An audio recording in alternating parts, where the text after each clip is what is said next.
ঘটনা হয়েছে আমাদের নলাটি বাহাদুরপুর এলাকায়, যে পাথরের ব্যবসা চলছে রমরমিয়ে, সেখানে খাদানে ধস নেমে আজকে 6 জন ব্যক্তি মারা গেছেন। তাদের মধ্যে আমাদের একটা ভাই আছে।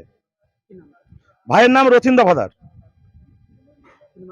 হ্যাঁ, তিনি মারা গেছেন, লাশ মর্গে আছে। খাদান পুরোপুরি অবৈধভাবে চলছে।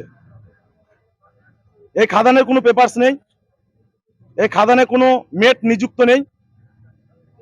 অশিক্ষিত ম্যানেজার আর মূর্খ মালিক মিলে প্রশাসনের মুখে টাকা গুঁজে দিয়ে এই খাদানগুলো চালাচ্ছে। না, মালিক নিরুদ্দেশ। আমরা চাই অবিলম্বে খাদান মালিককে গ্রেপ্তার করা হোক। কারণ এই খাদানটা উনি অবৈধভাবে চালাচ্ছেন।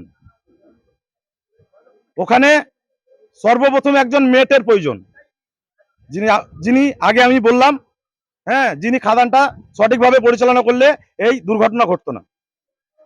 চালানোর একটা সিস্টেম আছে দাদা, সিস্টেমের বাইরে চললেই দুর্ঘটনা ঘটবে।